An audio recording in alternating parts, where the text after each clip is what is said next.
Ladies and gentlemen, it is my privilege to introduce to you today John Kloppenborg. John is professor at the Department for the Study of Religion. He's written extensively on synoptic sayings gospel, parables of Jesus, and associations, which is what we're going to talk about today. And John also was my PhD supervisor. So it's such a privilege for me to be able to have this conversation. So John, welcome. Thanks very much for the invitation. And you're sitting, of course, I'm sitting in the room where you sat many That's right. Yeah. days talking about inscriptions and working through text and so forth. You know, I was watching one of your other interviews, and somebody in the comments had mentioned that it looks like that bookshelf is working overtime to hold everything up. And I remember that about that bookshelf, looking at it and thinking, "Oh my God, how is that?" That's right. That's right. Yeah. Okay. So I'm really excited to have this conversation, and I know you're quite known for a lot of the work you've done on Q. But it's interesting. In the time I worked with you, I'm not even sure that we ever talked about Q, because we had kind of something a lot more. Not Q is interesting too in its own way, but I think we had a really interesting project that we spent a lot of years on together. That became the focus of my dissertation as well. So we're going to talk about something called associations, and associations wasn't a word that I had ever heard about before I came to work with you. But maybe to cue it up before we get to that, I think the first thing I'd like to ask you is about Christian origins, because I think a lot of people sense that we know everything we need to know, not academics, but a lot of people kind of in the general public think we know everything we need to know about the foundation of Christianity. We have this, really nice history in the book of Acts, and other people who want to, tear that apart or question are kind of either these scholars who are trying to find research money, or maybe just trying to be provocative. So I guess the first question would be why is there a need to return to some of these questions about Christian origins? That's a great question, and that's really the question that I begin addressing in Christ Associations. So you're right that if you read the last 60, 70 years of literature on Christian origins, you get the impression that everybody has pretty much worked out what Christ groups were about, until you start asking the kind of practical questions. How big were they? Where did they meet? Who paid for them? That is, how did they actually finance themselves? How were they connected with one another? That is, that they were connected seems to be obvious from reading Paul's letters. But if you ask the question, well, how actually were they connected? Or how was connection instrumentalized? There, the Christian data that we've got, mostly from the letters of Paul, but a few other places, don't tell us anything. Just to begin with a kind of simple question, how large was the Christ group?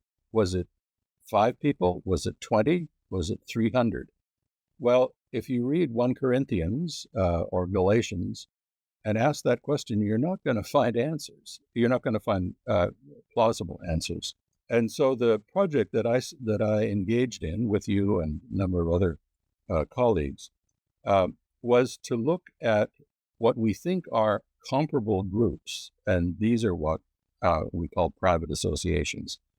That is, groups of persons that were not organized by the state, but were self-organized, and which engaged in various kinds of practices comparable in some ways to what early Christian groups were doing, engaged in the cult of a deity, engaged in collecting money, engaged in money for themselves and money for others, and so forth. So the initial kind of hunch of the project was that if we look at the other groups from the other small groups from Mediterranean antiquity, about which turns out we know quite a lot because they left lots of records, then it provides a better framework or template or context in which to ask about what Christ groups were doing. The project is really trying to work out the social context in which Christians operated, and then plug Christian groups into that context and ask the question, do they look a little bit different to us, or do we think we understand more once we reconstruct densely the social context in which Christianity was born? And I think the answer was yes. we actually learn a lot more.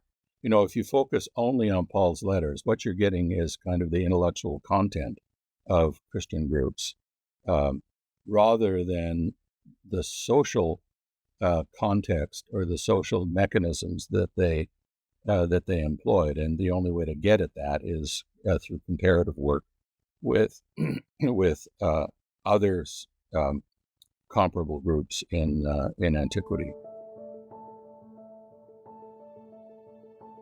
If I were to put the statement to you, we have, hundreds, if not thousands, of inscriptions and papyri and evidence of very similar groups to Christ groups, some of which even call themselves Ekklesia or synagogue or things like that. But nobody really thought to look at them, or we didn't really make the comparisons until recently. Is that an accurate assessment? And could you maybe say why that is? That's true. That's quite true. And part of this has to do with earlier theological convictions. Inscriptions and papyri that gave us evidence about these associations started to come on stream in the late 19th century. And there were a few scholars, a famous British scholar named Edwin Hatch in 1881, who saw the value of comparing Christ groups with these various associations and produced a really interesting book on this.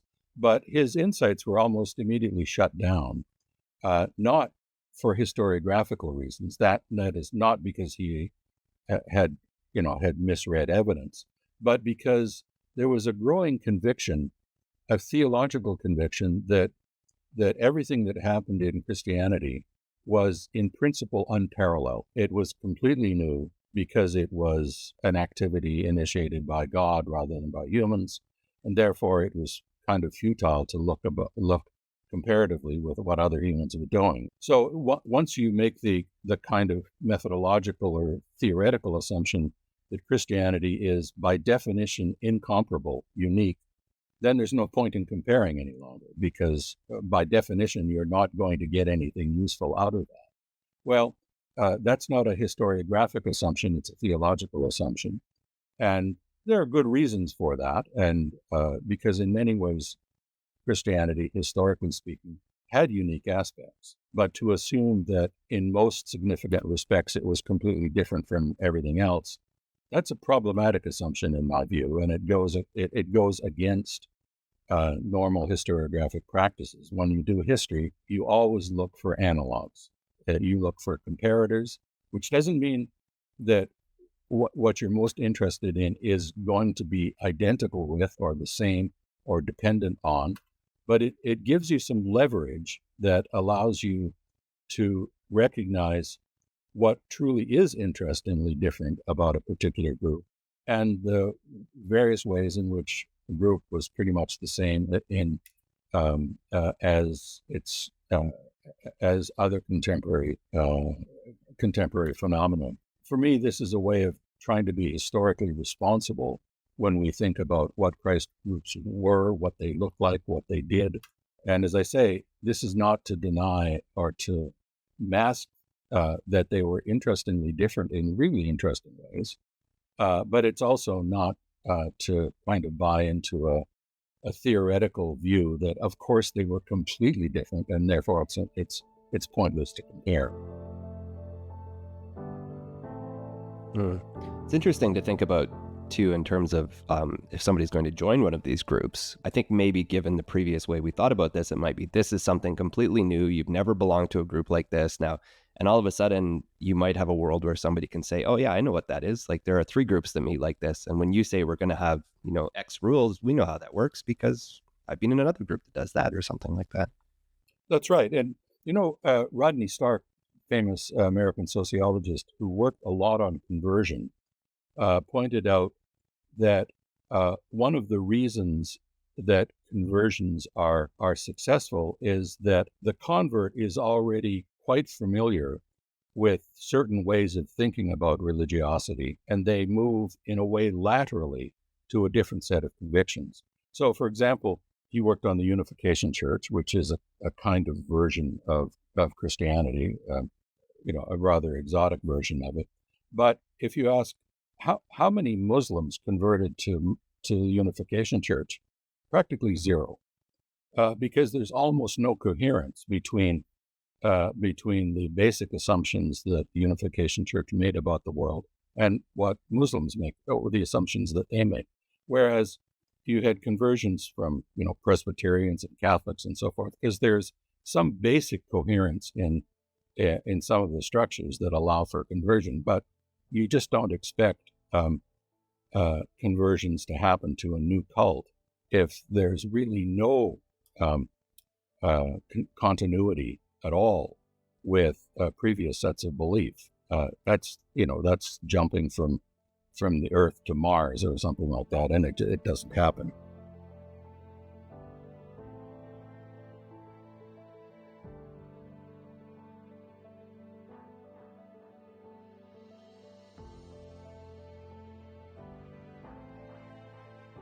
Maybe one thing we should mention quick is a brief little chat about evidence, because you mentioned already we have this kind of literary things by Paul.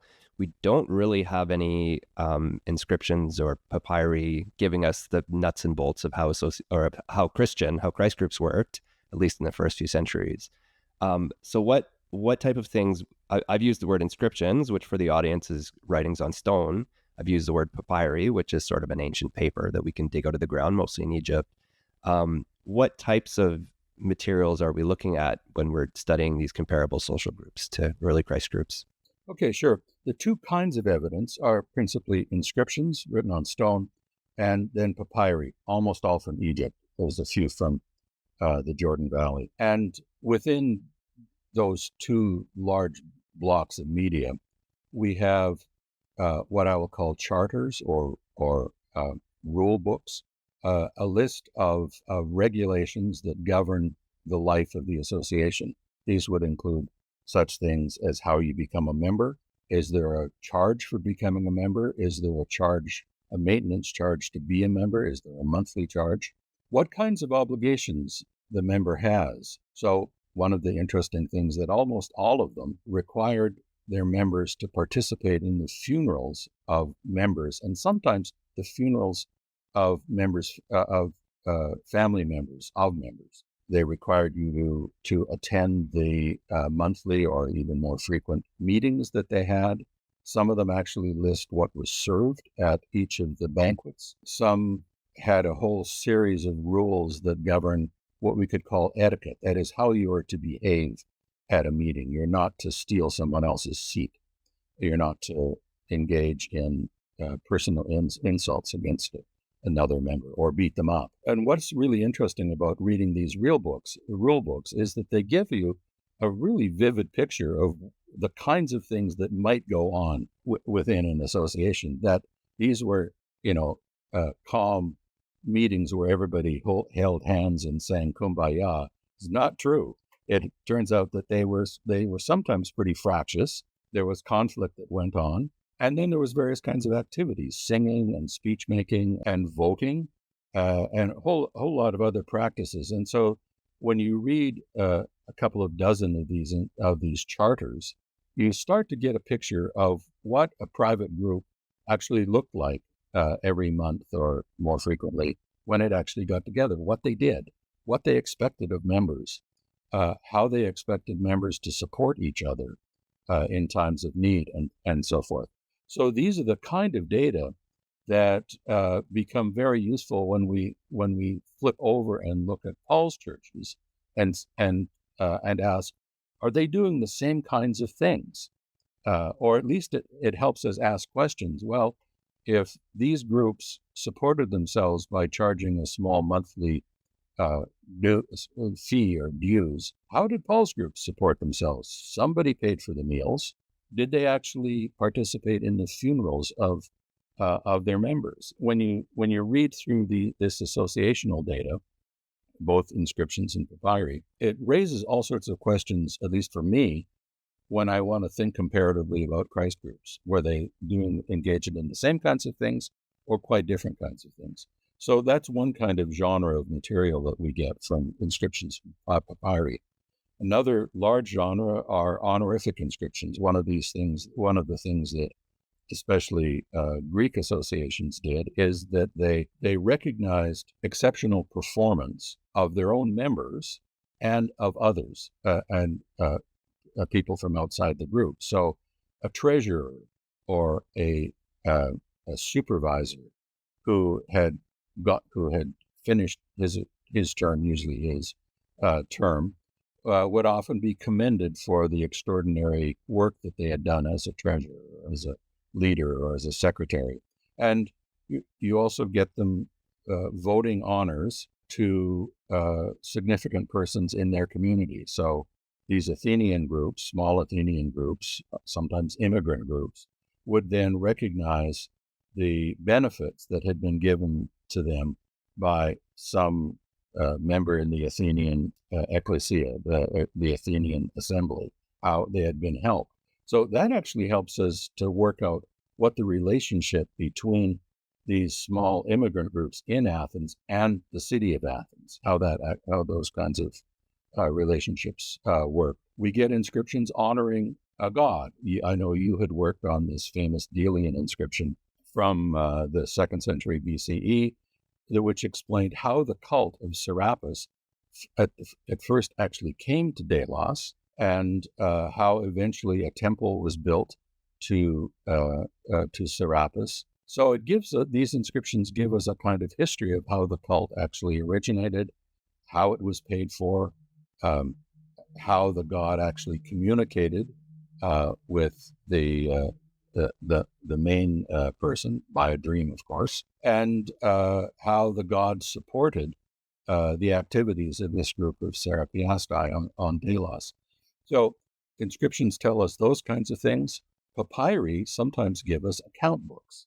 That is where we actually have a month-by-month accounting of how many dues were paid, what the expenditures were on beer or wine and bread and entertainment and so forth, and how many members were at each group, and sometimes how many guests were there as well. So the account books give us really a beautiful picture of a monthly meeting where we know what they were eating, what they were drinking, who paid for what, and how many people were there. And by looking at the names, you can also figure out what the social level of the persons involved were. So these are the kinds of data that we get from both papyri and inscriptions that really give kind of flesh to our imagination about how these small groups worked, and what they looked like and where they met. Did they meet in rented premises? Did they have their own meeting house, and so forth? So again, when you look at all those data, then you come back to think about, say, Paul's group in 1 Corinthians, and you ask, okay, where did they meet? How did they pay for themselves? How big was the group? So you use the data where we actually have quite a lot of good data from associations to at least ask questions about what's going on in Pauline groups. And often what happens is you notice details in Paul's letters that point you towards some new insights into how Paul's groups worked. That's I think one of the things that I remember the most working on association stuff is the times when you would work on something and then come back to something in early Christian writings, and it just jumps off the page, and all of a sudden you see something you'd never noticed before because you all of a sudden have a comparable. So, when James, for example, talks about not giving somebody a better seat, all of a sudden you understand exactly what that's about, as opposed That's to right. just Yeah, exactly. Yeah. I mean, it was simply expected that persons of high social standards, standing, are going to be given the best seat in the house. So when you read James 2, then you understand exactly what's going on here, that James is imagining exactly that kind of scenario where a poorer person is displaced because a wealthy person has shown up. And the James group, or the hypothetical group that he's imagining, is behaving just like 100 other small private groups that we know of. You mentioned the word conflict and you mentioned the word honor. So I think that's where we're going to go. And just so the audience knows, we're going to give you a little taste of the kind of research that gets done in this association kind of stuff. So we'll show you some association data first, and then show you how we can come back to the both in both cases, these are the writings of Paul, but how all of a sudden things can jump off the page when we look at both. So I think we're going to start by talking about conflict. And one of the first kind of questions before, Paul talks a lot about conflict. It seems to be a very, very common theme in the churches Paul is writing to. And one of the first questions I think would be what it means to belong, and how could somebody, how can an ecclesia manage conflict, and what expectations are on the people in it? Because I think of something like, if I go to my local church next week and I steal somebody's seed or I cause a fight or something, other than calling the police, they don't have a lot of recourse to, punish me or to correct that behavior, just to say, don't come back. But we actually have a much different picture for these kind of associations and what it meant to belong and the kind of expectations of behavior. So I have this papyrus here that you sent. Do you mind kind of explaining what's going on here and how this helps us thinking about belonging? Yeah, let me back up a little bit and give a sort of a general thing, and then we can talk about this particular one. So one of the really interesting features of the charters that I was talking about is that they are usually framed in such a way that indicates that all members will agree with all of the provisions in the charter itself. So the provisions include not only what the level of monthly dues are, but they also include the benefits that the association is going to provide. So if you die, the association will mount a funeral for you. These rules will also include what I would call etiquette rules. That is, here's how you have to behave at the meetings, and here's how you have to behave outside of the meetings in relationship to fellow members. So if you run across a member who is really out of luck and is out of money, as an association member, you're required to help them. If they get themselves thrown into prison, you're required to assist them. So now the interesting thing about the way these association rules are formed is that they are framed as a common agreement of association members. And so one of the ways that Egyptian associations framed themselves, not this one on screen, but I'll get to that in a second, is that they framed their association as a first-person plural declaration. We agree to meet monthly. We agree that we will pay X amount every month. We agree that we will attend meetings. We agree that we will attend the funerals of members. We agree. And so the whole thing is this first-person plural declaration.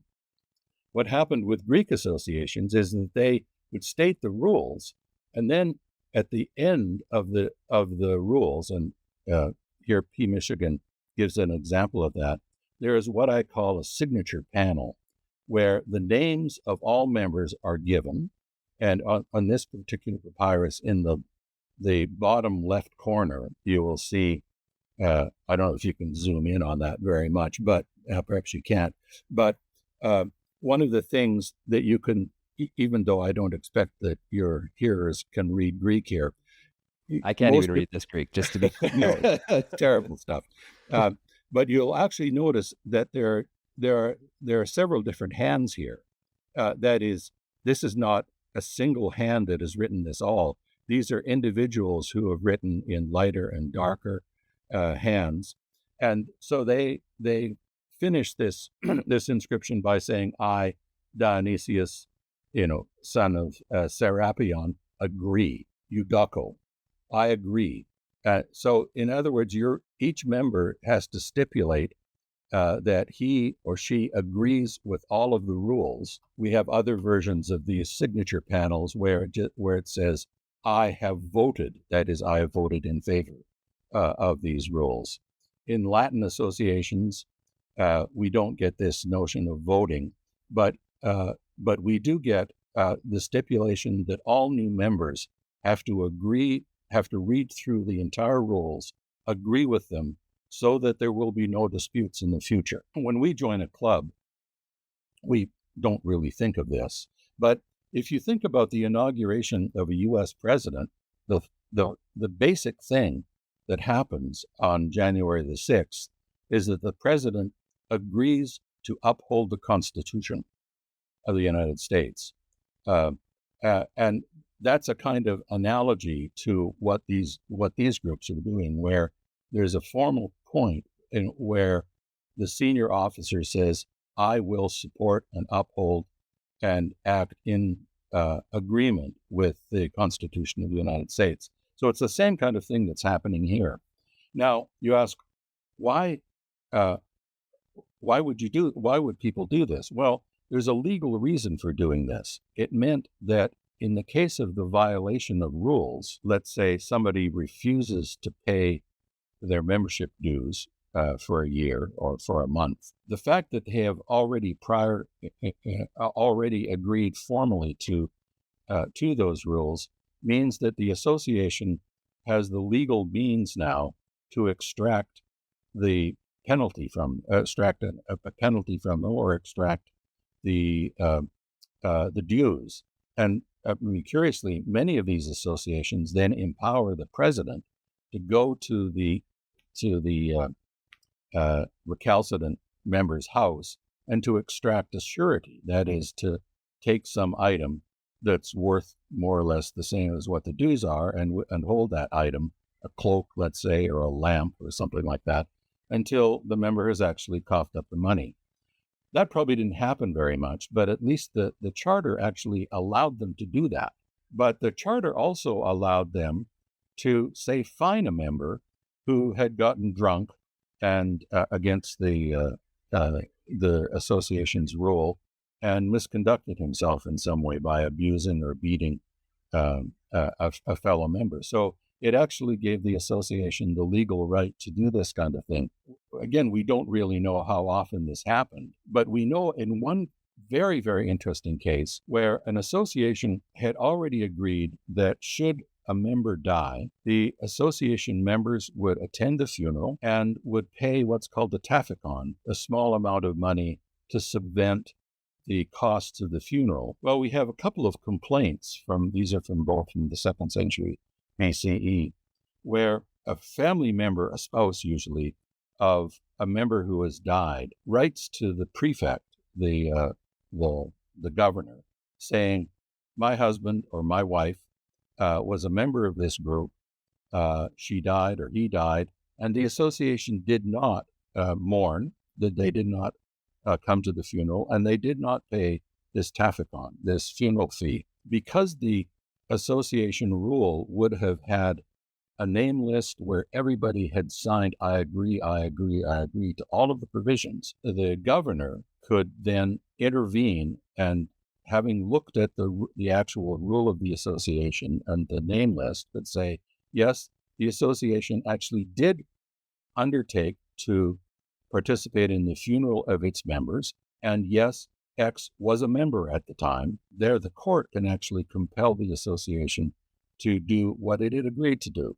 So when you signed your name to a list of association rules, this wasn't just a kind of empty thing. It had legal teeth, especially if the association violated what it was agreeing to do, and whether you as a member had violated what you had agreed to do. As I say, we don't really think of this when we join a church or some other organization. You don't expect the church to come after you. But again, if you think of the analogy of the U.S. president, and I think Canadian prime ministers, cabinet ministers do the same kind of thing, they are actually legally obliged to abide by the Constitution of the United States and by various legal instruments in Canada. So there is actually a legal consequence to non-performance of duties. You might ask, why would you join a group that would fine you, or whose president could come to your house and extract sureties? The important consequence of these rules is when everybody in the group understands that everyone is subject to those rules and will comply with them. It creates what Andrew Monson has called a network of trust. That is, that whatever else happens outside of the group, you can depend on members of the group to abide by a pretty strict code of conduct, which includes financial support for you, mutual respect, not being insulted and beaten up, not being defrauded. That is, these associations created a kind of zone or social space in which trust was the main commodity. That's why you joined. And in a world with no kind of social safety net that we're Yeah, used yeah. to, you can imagine some of these things would be really nice to have in your back pocket if you get sick or you die and need to be buried or something. Absolutely. In the Hellenistic, late Hellenistic, and especially the Roman world, mobility was such an important thing. So the fact that you lived in a particular village in Egypt or in the city of Rome does not mean that in your birth family was ever there. I mean, in most traditional societies, if you die, there's an obligation of your birth family to take care of that. You see this reflected in the Bible, the Hebrew Bible, and so forth. But in the Hellenistic world, where individual mobility is very high, you actually need some other social safety nets, and these associations were instruments that provided social safety nets for people. All of this is a really great segue into talking about conflict now that we know why they belong to these groups and what were the kind of repercussions for belonging to these groups and especially violating rules. So we're going to talk about Paul and dealing with conflict in Corinth. And to set this up, we're going to use this inscription for a kind of analogy, and then we'll jump to the actual text from First Corinthians.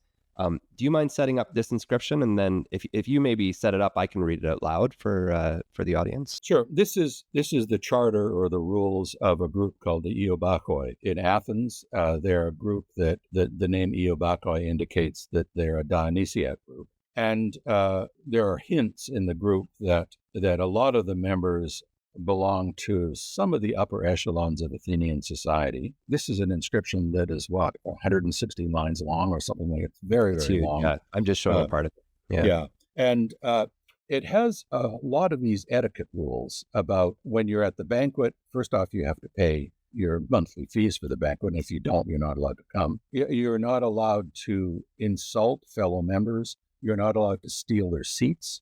That is, to get into a better position in the dining room than you're really supposed to be. Coming to blows with another member is prohibited.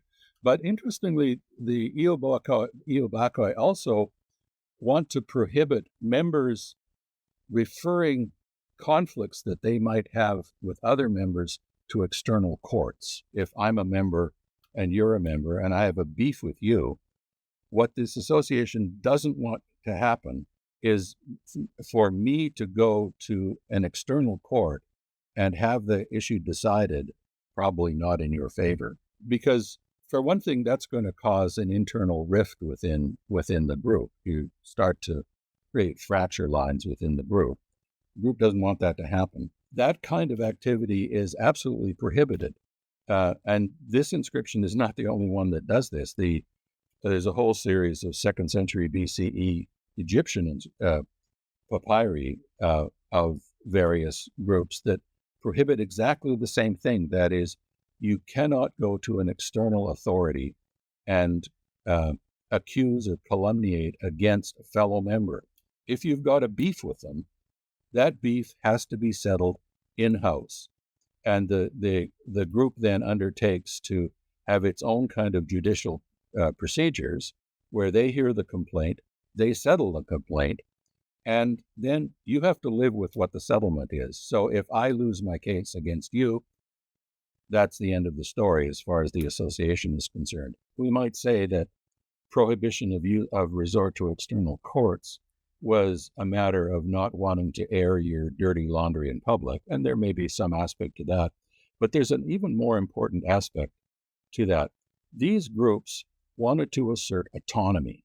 That is, this is our club.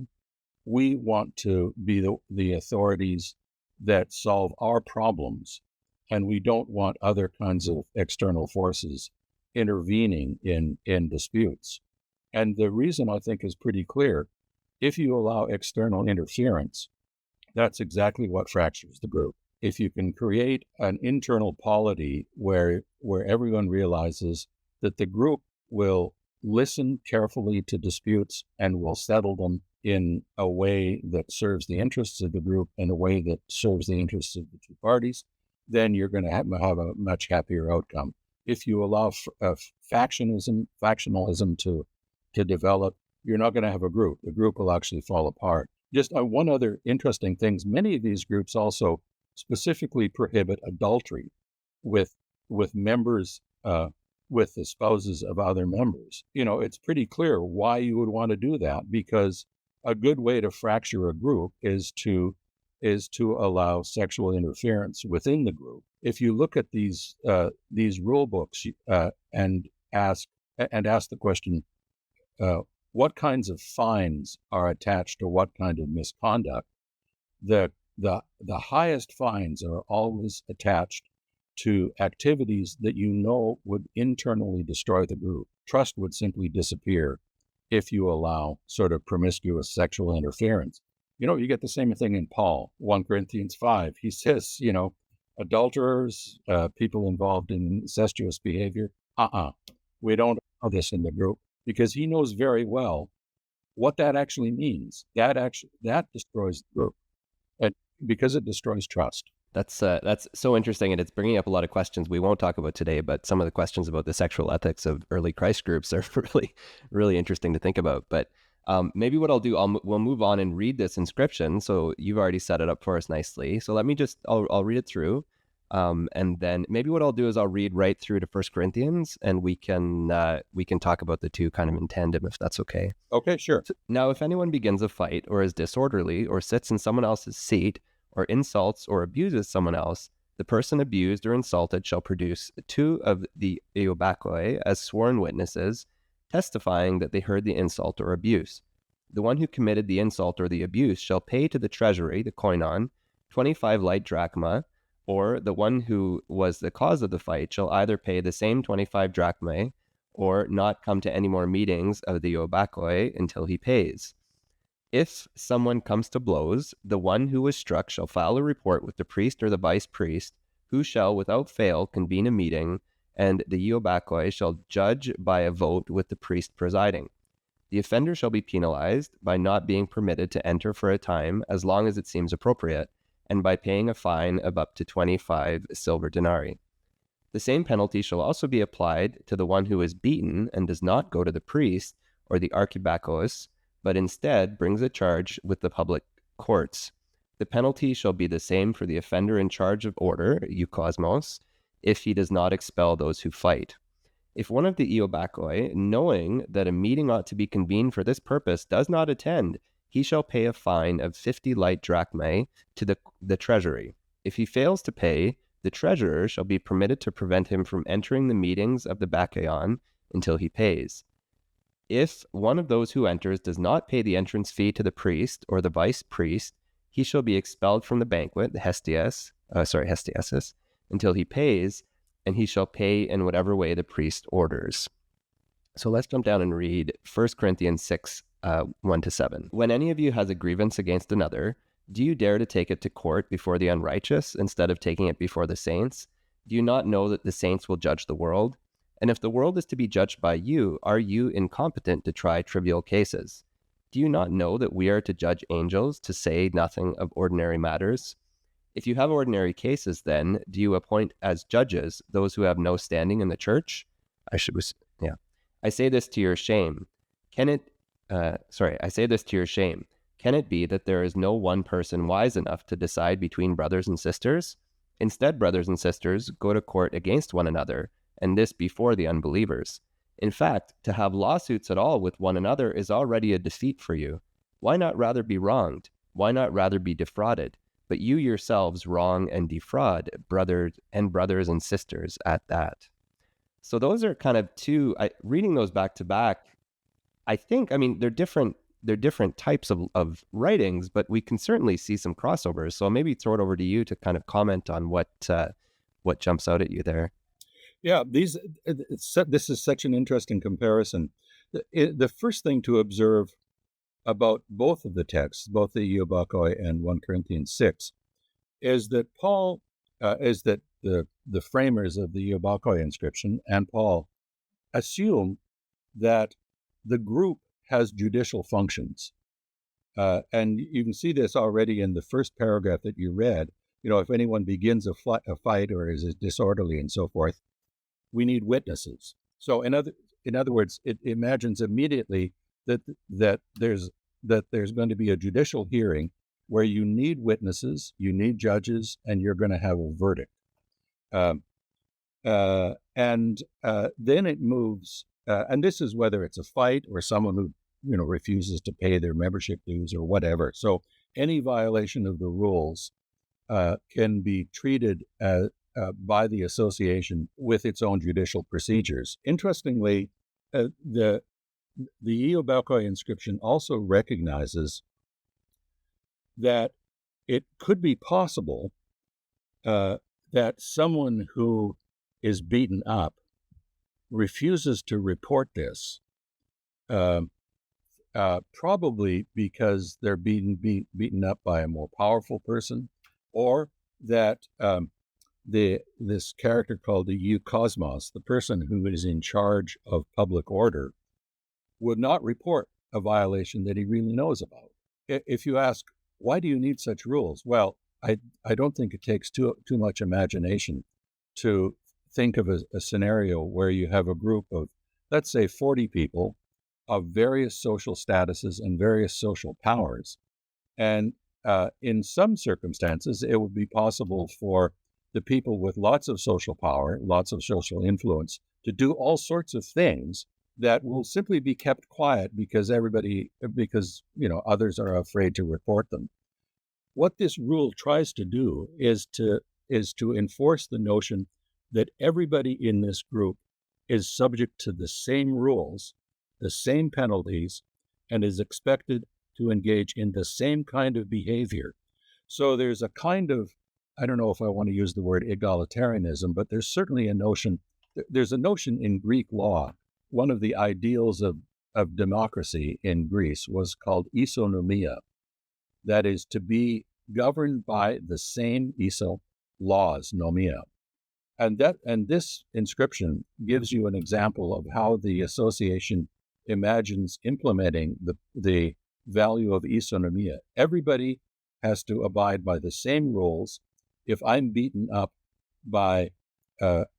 if I beat up an inferior member, I really need to expect that I'm going to be subject to the same rules as if a superior member beats up me. So it's trying to enforce a kind of equal application of the laws, and it knows very well that people of high influence sometimes get away with crimes, and that officers can actually be encouraged to look the other way. So it's interesting how careful these rules are formulated to insist on the principle that everybody is governed by exactly the same laws and has exactly the same access to redress.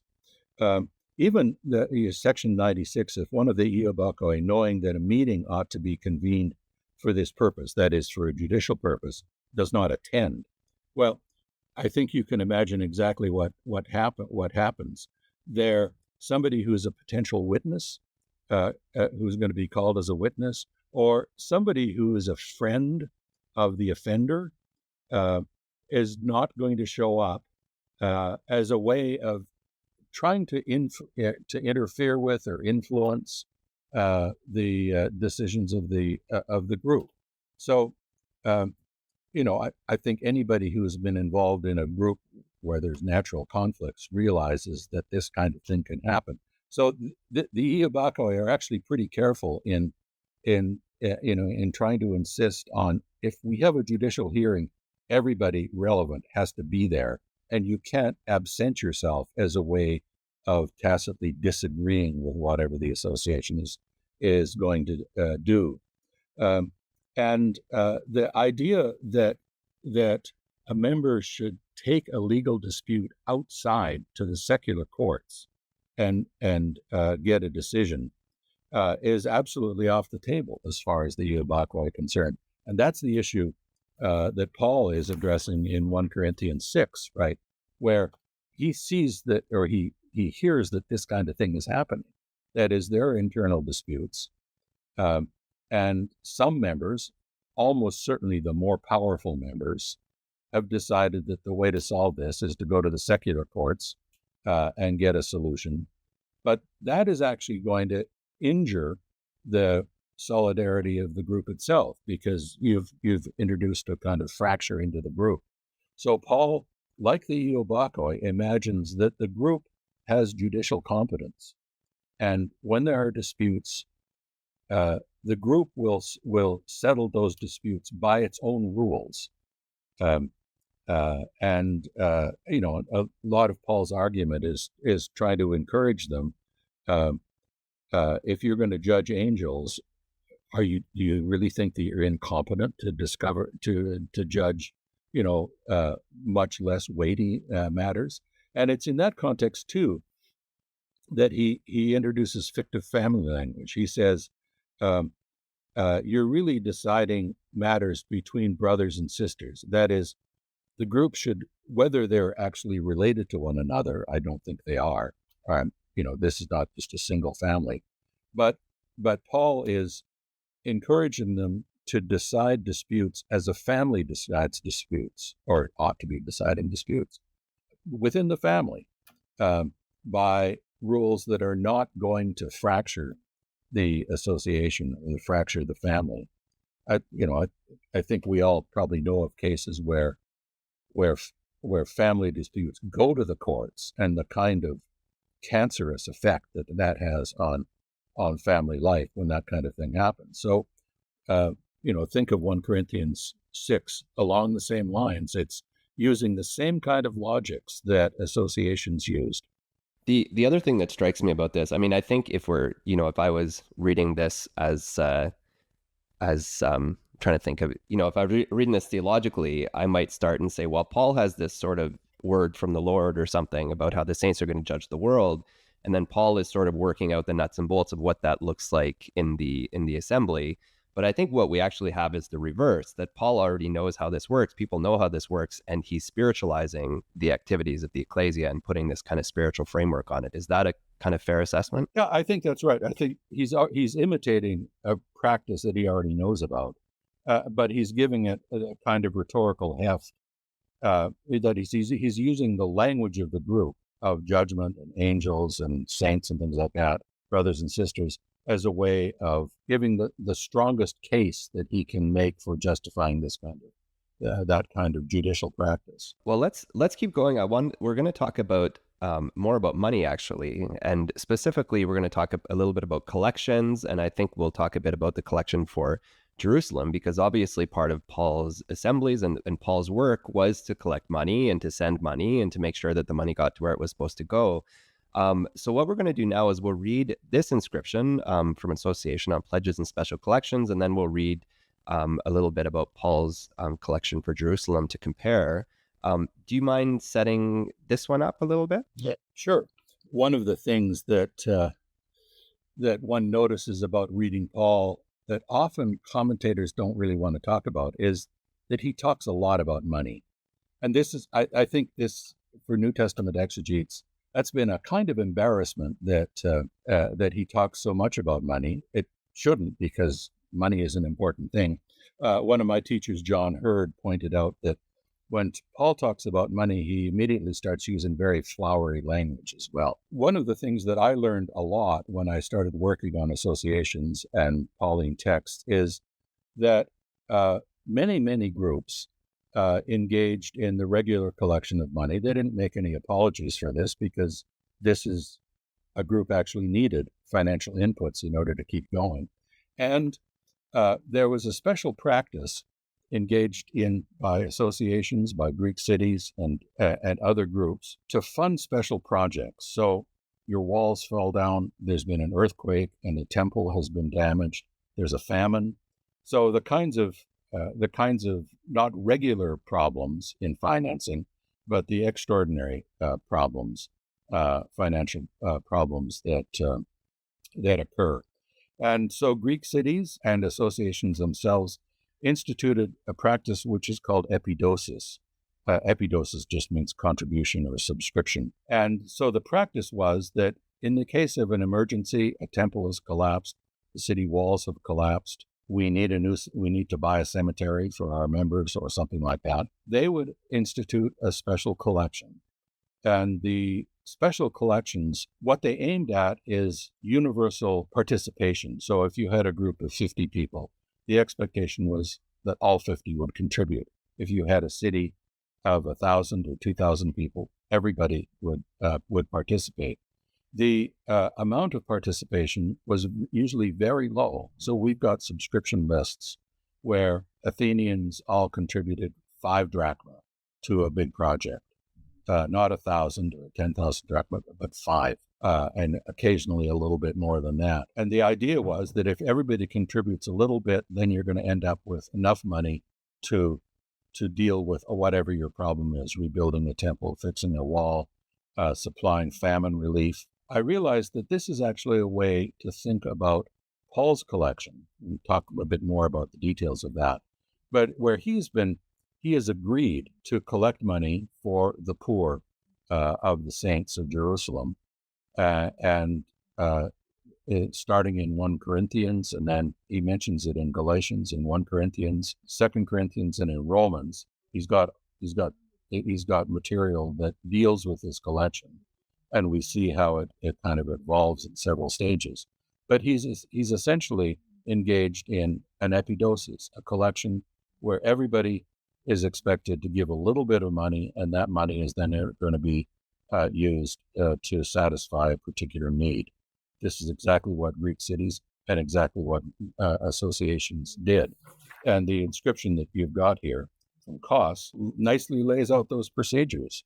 4 men shall be elected so that when the money has been secured, that is, when the collection has been finally achieved, the work that remains on the temple of Apollo may be carried out quickly, and the complete work on the roof and the door may not be in danger of being spoiled through further delay. So that tells you what had happened. There's probably been an earthquake or something, and the roof and the door of the temple need repair, and the normal revenues of the temple are not going to pay for that.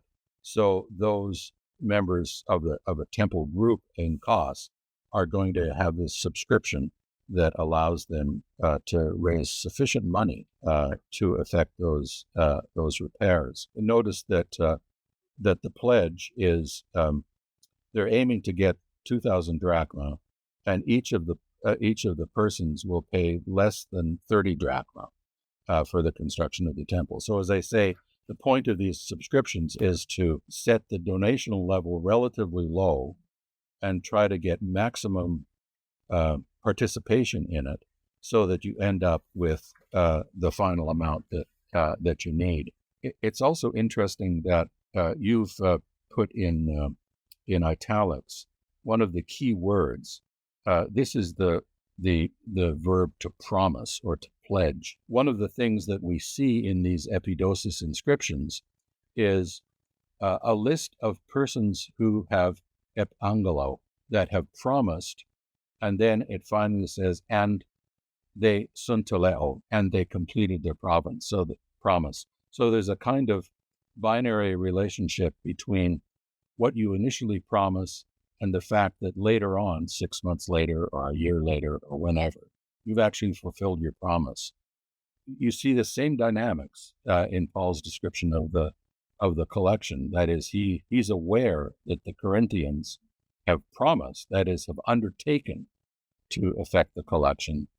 And especially in 2 Corinthians, he's not quite so sure that they've actually completed it. He boasts that they have, but it's pretty clear that he's not quite sure that they have actually completed sunteleo, what they promised. The dynamics of these collections seem to imagine this kind of span of time between the announcement of the collection, that is, the priest of Apollo says, we need to raise 2,000 drachma, and then you hear all sorts of people saying, well, I promise, and that's kept track of. And then you expect those people to complete their promise when the time comes. And in some cases, one of the inscriptions that inscription that you give They even imagined that people complete their promises in three installments. Think about 1 Corinthians 16, where you get the same kind of notion, where Paul says, every week you should contribute a little so that by the time I come, we have the full amount. This is exactly the same kind of mechanism of the initial promise, yes, I'll do that, and then how you implement the promise through installments over a longer period of time. You talked in your book about choosing people who you approve, like how you would choose people to trust that they're going to collect your money and it's actually going to get to where it is, where it's supposed to go. Could you talk a little bit about that? Yeah. So this is not a unique problem for Paul.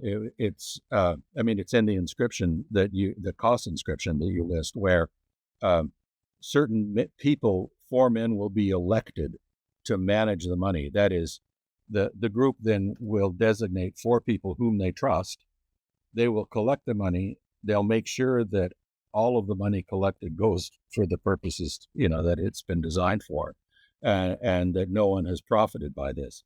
That's pretty clearly the concern that Paul is addressing in 1 Corinthians 16, where he's explaining the mechanics of the collection. So it's clear from 1 Corinthians 16:1 that the Corinthians already know about the collection and that they have agreed to do it. But they ask, how is this going to happen? And so it's in that context that he says, here's how you collect the money. And then persons whom you approve, that is, Corinthians, that you trust, will manage the collection and make sure that it gets paid for the purposes that it's originally collected. Now, the interesting thing, I wouldn't necessarily say the unique thing, but the really interesting thing is that most of these epidoses were collected for the association itself or for the city itself. Paul's collection is not for the city of Corinth, and it's not even for the Corinthian group. It's for another group in Judea.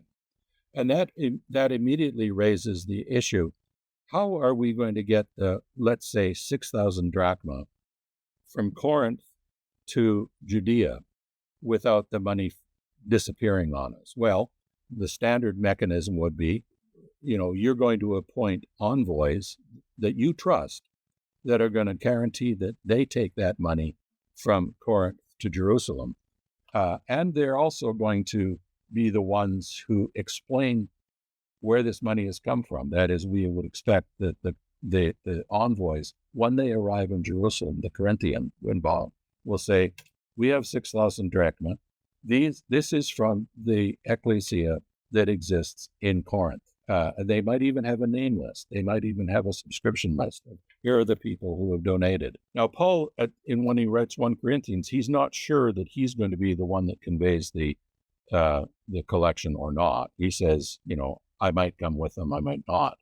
By the time he writes Romans, he's decided that he's actually coming with them. But so these are the kind of local guarantors that the money is actually going to get to its destination and not be purloined by somebody else, or not the envoys themselves are not going to line their own pockets. This is a normal practice, and you see it really kind of reflected in your cost inscription, where 4 people elected by you are going to make sure that the money is used for the purposes that have been originally designated.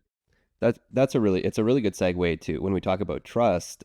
Some of the kind of intersecting things about honor, and we have this really interesting text from 2 Corinthians. I won't read it all, but we have this idea of a competition being set up for who's going to kind of give the most honorably.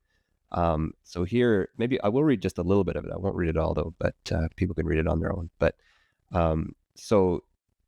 he says, their abundant joy and their extreme poverty have overflowed in a wealth of generosity on their part.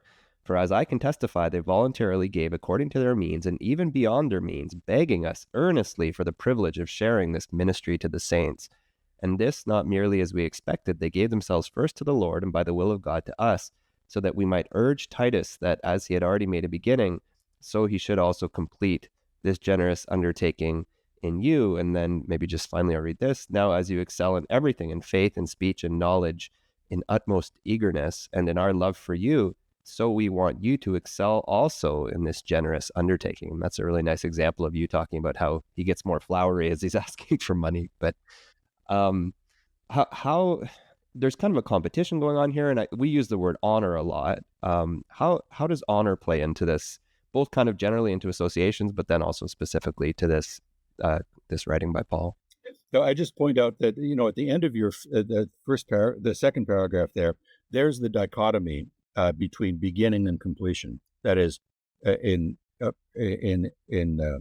epidosis inscriptions, between promise and completion. So you don't notice how important that vocabulary is in Paul until you read a couple of dozen of these epidosis inscriptions and realize it's the same thing. That is, it's easy to promise, it's not so easy to complete. And Paul is perfectly aware of that. But to your point about honor, Paul is certainly invoking honor here. The way I understand what a subscription does is that it allows small individuals, ordinary individuals within a group, to what I call perform their membership. That is, by contributing their 5 drachma or their 2 drachma, they actually show themselves to be a real full member of the group. And we've got lots of examples of these epidosis inscriptions where it's pointed out that even non-citizens of Athens contributed, and they were the first to contribute. This is a way of saying these people who don't actually have Athenian citizenship did even more than what Athenian citizens did. They gave more, and they gave earlier. So this is part of the demonstration of honor. And it's not that they gave very much, but they did what a citizen should do, and they did it quickly, generously, without any hesitation. There's a kind of honor contest going on here, and that's especially clear in 2 Corinthians 8, where Paul is writing from Thessaloniki. He's writing to the Corinthian church. He's already explained what the collection is about. He's already given them the mechanisms of how you do it, and then he's gone off. And now he's on his way back to Corinth, and it's pretty clear that he's a little bit worried that the Corinthian group is not going to come across with its promises. And so one of the ways that he tries to make sure that doesn't happen is by invoking civic rivalry. So he says, look at the Thessalonians. They are poor. Thessaloniki is not anywhere near as wealthy a city as Corinth is, and presumably Christ believers in Thessaloniki were poorer, relatively speaking, than Corinthians. And so, he says the Thessalonians, out of their deep poverty, have given generously. And in fact, they begged me to contribute, right? So these are the real, these are the guys who are standing at the front of the line, waving their coins and insisting that they participate. And even though they were persons who were not of the same economic level of the Corinthians, they gave overwhelmingly. You can see what he's doing here. He's saying to the Corinthians, there are other people who performed their citizenship in the church in an exemplary way, and I really hope you're going to do the same, which probably means that he's a little bit worried that maybe that's not going to happen. So you get all this kind of effusive language about how generous the Thessalonians were, because he really wants the Corinthians to be similarly generous. He also says, I think this must be in 2 Corinthians 9, he raises the specter of him arriving in Corinth along with the envoys from Thessaloniki and being met with a failed collection which is nowhere nearly complete, or it's not as good. And so he doesn't want to be shamed. Now he says you'd be shamed if that happened, but he would be even more shamed. So he's really worried if he's got this large donation from Thessaloniki, and they're coming down with him, and they show up in Corinth, and they say, well, gee, we haven't really gotten around to that yet. And, we made a start, but it's really not anything. Boy, he doesn't want that to happen. And so he's setting up the situation in 2 Corinthians 9 to make sure that this does not happen. When he gets there, the collection has to be in order. It's presumably going to be more than what the Thessalonian group has contributed, because he does not want to be disgraced by this, because he's agreed with the Jerusalem church that this is going to happen. And so there is certainly a competitive aspect to these collections, as I've said, in Greek cities and private associations.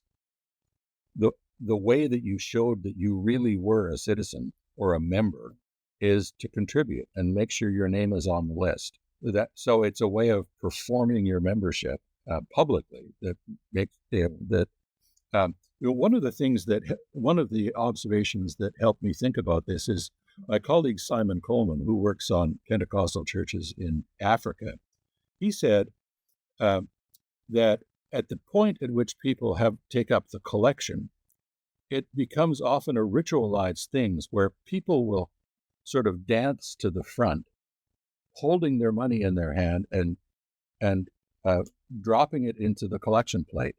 Now, this is not the kind of rather private way that passing the collection plate happens in most churches, where you can put your hand sort of over it to make it look like you're giving, you're not actually giving anything, or cough, or or you do the awkward head shake so they know you don't have anything to give. That's right. Yeah. So, but his point was that giving money, even if it was just a penny, is a ritualized event that shows that you really are a member.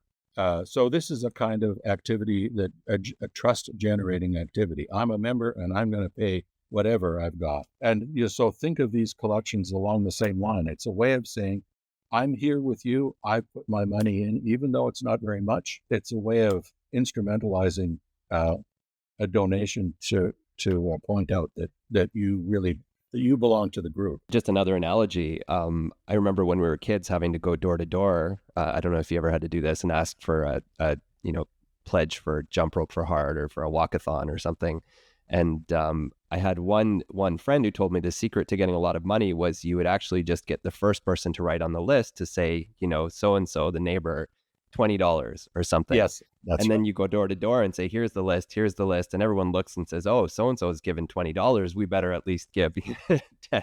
So and then they just scratch it off after, I think. But it was a really nice little way of creating this kind of social pressure to give. Absolutely. When I was in graduate school, I knew a Jesuit who was a fundraiser for various activities in, I think in Holy Cross or one of these high-end colleges. And he said one of the things that they did as fundraisers is anybody who gave money, they would prepare a kind of a relatively expensive mantelpiece trinket that these people and it had a date on it, Holy Cross donor, 2019, because he knew that these high-priced donors would display these things in their house. And since they socialized with each other, when you went over to X's house and you saw, oh, you gave in 17, 18, 19, 20, gee, I better give my 20 as well. And so he realized that this was a way of actually, Wow. The same logic. That is, you create a competition among donors to give, and it works like a dream. So that's exactly how Even in the modern world. negotiations work. Sure. Yeah. Well, that's a good point to kind of come to our one final thing. We're not going to talk about it too much in this, or we haven't talked about it too much in this conversation. But I mean, when we look at these inscriptions, the amount of them that are on the bottom of a statue or something that was set up to honor somebody, or we get these lists of members, and you get this culture that really knows how to celebrate people and show honor to people. And the ways to do this, often statues, as I mentioned, but this is a list. So can we maybe kind of wrap up talking about honor by talking about how these lists kind of functioned one of the things that I found out as I worked on Christ Association is how important lists were. I thought, normally you look at lists and you figure how boring. This is a list of 200 names or a list of 60 names. What do we learn from that? But what I realized is, leading into your point, that having your name on a list was a way of first acknowledging that you existed. That is, that you were a real person. And depending on what the list is connected with, that you were really a member of such and such a group, or you really had participated in a kind of publicly minded action of donating money or donating resources to a particular effort. And in the case of the Aphrodisias inscription, this is a list of members and donors to a synagogue. We think that being named publicly is probably not so important to us, but if you live in a culture where there's almost no kind of publicly accessible ways to recognize your existence, then getting your name on a list becomes one way of doing that. I guess what's left of that practice in our culture is, I go to the opera, and when you open, or the Toronto Symphony, when you go to when you get the program, turn to the back pages, and you'll see a list of donors: the president's circle, the conductor's circle, the 25,000 a year donors, and the 10,000s, and then all sorts of others. So that's actually important, because I can guarantee that everybody who takes that program is going to look at it and say, "Oh yeah, I recognize this person." So it's a way of demonstrating or materializing that you are interested in the symphony or the opera, and that you're willing to put your resources behind that. So having your name on a donation list is a way of saying not only that you existed, but you existed in such a way that you benefacted other people. And that's a way of accruing honor. My name is there, and it indicates that I supported this particular endeavor. In this case, it's a Jewish synagogue. We've got from Silesia an interesting donor list of a bunch of fullers, that is basically dry cleaners, who contributed money to put a mosaic floor on a Christian church. And they put up an inscription to themselves indicating that these low-class dry cleaners still exercise their civic responsibilities to act as donors and benefactors to a particular church. Being named was incredibly important, especially in a culture where your name could easily disappear. So this inscription also gives us these people, the Theosebe. So this is from a synagogue, but the inscription actually kind of on the front has Jews, and on the back has people who, there's debates over whether they were converts or whether they're just kind of financial supporters of the synagogue. But even this gives us some interesting kind of context for how people are kind of marked out. And then we have some names here, I think, they're chiseled out or something. Yes, that's right. Yeah. Yeah, the chiseling out is an interesting thing, because, as I said before, even if you didn't have a strong view of personal immortality, people lived with the expectation that their name would last forever. But one of the ways that you could dishonor someone is this practice of what's called damnatio memoriae, where you chisel a name out of an inscription, which is a way of saying this person never even existed. That is, there's no record of them anymore. It happens frequently to emperors like Nero and Domitian and Caracalla, but it happened to ordinary people. Here, you often can't reconstruct who the person who was chiseled out is, but that's the point. If you chisel out their names, they don't exist anymore. But your other point is really an important one, because the two registers of this inscription show first names that are clearly marked as Jewish names, but then the second register has names that are not Jewish, and some of them are actually bouleutai, that is, town councilors of Aphrodisias. So as town councilors, they're probably not Jews. They're not devotees of the Jewish god. They'd be devotees of Aphrodite. And yet they have participated in this effort to raise money for the synagogue. So um, I said, earlier on that these kinds of honorific inscriptions are ways for us to start to understand how, let's say, a Jewish group within a pagan town was connected to the town itself, and here they're connected through the institution of patronage. Wealthy pagans see a benefit in contributing to a Jewish synagogue, which creates a link, a tie between the synagogue members and the town council. Certainly benefits the synagogue by giving them funds, and that largesse is then publicly demonstrated by erecting an inscription where the donor can actually go to the inscription and say, "That's my name there."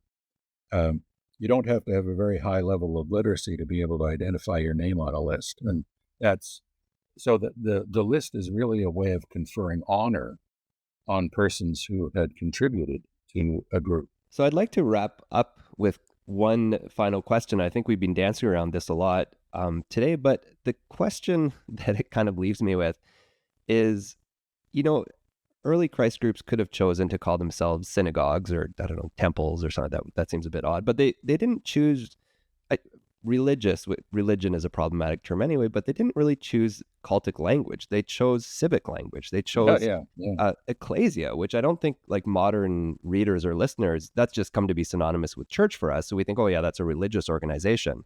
But what actually is the Ekklesia, and what's the kind of significance to that language and also the practices that we've seen? Well, a Greek city called its council that met to decide matters, it called it an Ekklesia. All through the Aegean, that was the term that was used. It gets borrowed eventually in Latin. And Ekklesiai exist in the Aegean area, at least until the 6th century. That is, this was an institution, we would call it the town council or the city council or something like that. That would be our equivalent. So it's really interesting that among the various kinds of terms that Christ groups could have called themselves, you mentioned synagogue, which also means assembly. I was trying to think of a more like religious example. I can't really, but well, cultores, the worshippers of Christos, or there would be other ways of putting it. But it's really interesting that they don't call themselves that. They call themselves the Ekklesia of the Thessalonians, or the Ekklesia of the Corinthians, which is, in one way, it's a little bit pretentious. It would be like a group here, a religious group here, calling themselves the City Council of Toronto. Yeah, and you figure, no, you're not really the City Council of Toronto.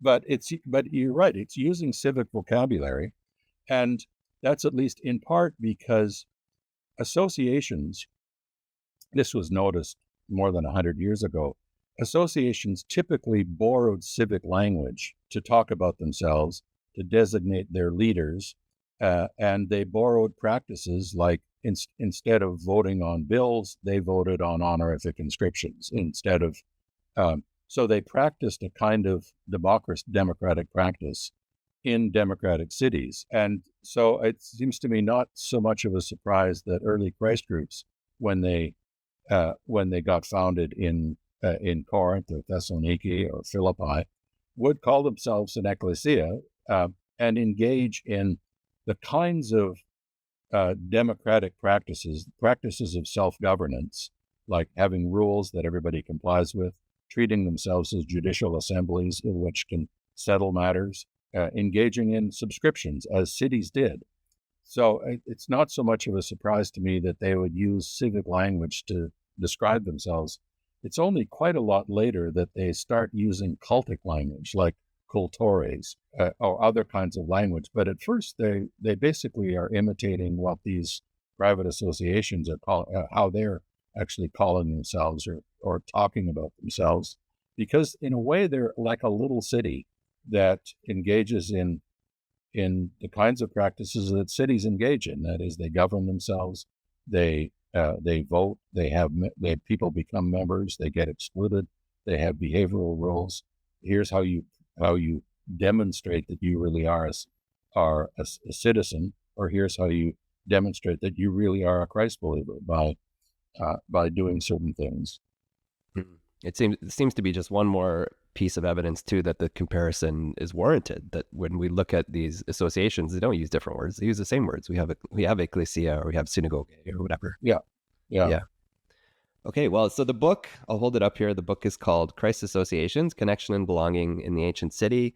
All sorts of great nuggets. Some of the stuff we've been talking about, but things about how these associations lived essentially, which gives us a lot of really, really interesting parallels into early Christ groups. So, John, thank you so much for taking the time to be here today. Thank you. It's a pleasure. Yes.